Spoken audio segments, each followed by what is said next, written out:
नमस्कार। हिंदी साधन चैनल में आप सभी का एक बार फिर से हार्दिक स्वागत है। आज हम सभी इस वीडियो में शिरीष के फूल निबंध हजारी प्रसाद द्विवेदी के द्वारा रचित है, इस पे चर्चा करेंगे। इस निबंध का सारांश को देखेंगे, इसकी विशेषता देखेंगे। उसके बाद हम यह जानेंगे इस निबंध में क्या संदेश मिलता है हमें, कवि ने निबंध के द्वारा समाज को क्या संदेश दिया है, इस पे भी चर्चा करेंगे।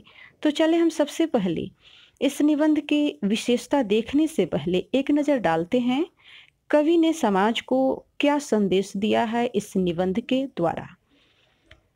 जिस प्रकार शिरीष का फूल कोमल होता है, उसका फल कठोर होता है, उसी प्रकार से मनुष्य का हृदय कोमल होना चाहिए और उसका विचार तटस्थ होना चाहिए।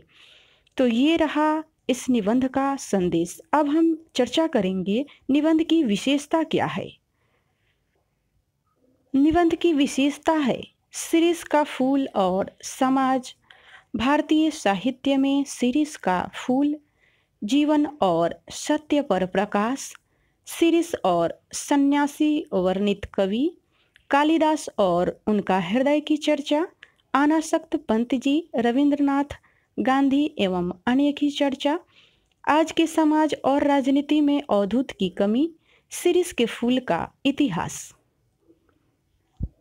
सारांश है, लेखक शिरीष के पेड़ों के समूह के बीच बैठकर लेख लिख रहा है। जेठ की गर्मी से धरती जल रही है।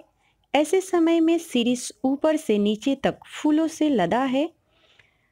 कम ही फल गर्मी में खिलते हैं। अमलतास केवल 15-20 दिन के लिए फूलता है। कबीरदास को इस तरह 10 दिन फूल का खिलना पसंद नहीं है। शिरीष में फूल लंबे समय तक रहते हैं। वे बसंत में खिलते हैं तथा भादो माह तक फूलते रहते हैं। भीषण गर्मी और लू में यही शिरीष अवधूत की तरह जीवन की अज्ञता का मंत्र पढ़ाता रहता है। शिरीष के वृक्ष बड़े और छायादार होते हैं। पुराने रईस मंगलजनक वृक्षों में शिरीष को भी लगाया करते थे। वात्स्यायन कहते हैं कि बगीचे के घने छायादार वृक्षों में ही झूला लगाना चाहिए। पुराने कवि वकुल के पेड़ों में झूला डालने के लिए कहते हैं, परंतु लेखक शिरीष के पेड़ को ही उपयुक्त मानते हैं। शिरीष की डालें कुछ कमजोर होती है, परंतु उस पर झूलने वालियों का वजन भी कम ही होता है। शिरीष के फूल को संस्कृत साहित्य में कोमल माना जाता है। कालिदास ने लिखा है कि शिरीष के फूल केवल भौरों के पैरों का दबाव सहन कर सकते हैं, पक्षियों के पैरों का नहीं। इसके आधार पर भी इसके फूलों को कोमल माना जाने लगा, पर इसके फलों की मजबूती नहीं देखते। वे कभी स्थान छोड़ते हैं जब उन्हें ढकिया दिया जाता है। शिरीष का जो फल होता है वे अपना स्थान तभी छोड़ते हैं जब उन्हें ढकिया दिया जाता है।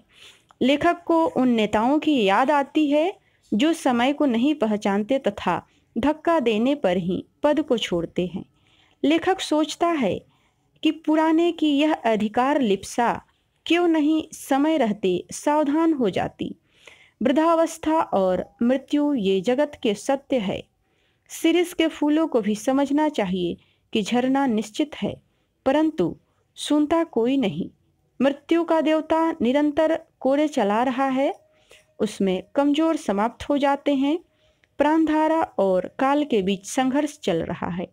हिलने डुलने वाले कुछ समय के लिए बच सकते हैं, झड़ते ही मृत्यु निश्चित है।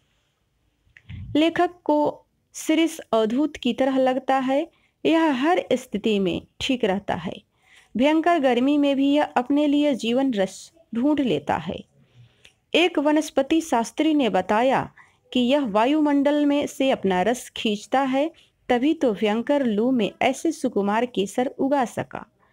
अवधूतों के मुंह से भी संसार की सबसे सरस रचनाएं निकलती है। कबीर और कालिदास उसी श्रेणी के हैं। जो कभी अनासक्त नहीं रह सका, जो फक्कर नहीं बन सका, जिससे लेखा जोखा मिलता है वह कवि नहीं है। कर्नाटक राज्य की प्रिया विजयिका देवी ने ब्रह्मा, वाल्मीकि और व्यास को ही कवि माना। लेखक का मानना है कि जिसे कवि बनना है उसका फक्र होना बहुत जरूरी है। कालिदास अनासक्त योगी की तरह स्थिर प्रज्ञ विदग्ध प्रेमी थे। उनका एक एक श्लोक मुग्ध करने वाला है। शकुंतला का वर्णन कालिदास ने किया। राजा दुष्यंत ने भी शकुंतला का चित्र बनाया, परंतु उन्हें हर बार उनसे कमी महसूस होती थी। काफी देर बाद उन्हें समझ आया कि शकुंतला के कानों में शिरीष का फूल लगाना भूल गए हैं। कालिदास सौंदर्य के बाहरी आवरण को भेद कर उसके भीतर पहुंचने में समर्थ थे। वे सुख दुख दोनों में भावरस खींचा करते थे। ऐसे प्रकृति सुमित्रा नंदन पंत और रविंद्रनाथ में भी थी। शिरीष पक्के अवधूत की तरह लेखक के मन में भावों की तरंगे उठा देता है। वह आग उगलती धूप में भी सरस बना रहता है। आज देश में मारकाट, आगजनी, लूटपाट आदि का बवंडर है। ऐसे में यह स्थिर रहा जा सकता है। शिरीष रह सका है, गांधी जी भी रह सके थे। ऐसे तभी संभव हुआ जब वायुमंडल से रस खींचकर कोमल और कठोर बने। लेखक जब शिरीष की ओर देखता है तो हुक उठती है, हाय वह अवधूत आज कहाँ है। तो आज के वीडियो में इतना ही। अगले वीडियो में मिलते हैं। तब तक के लिए वीडियो देखने के लिए आप सभी को बहुत बहुत धन्यवाद।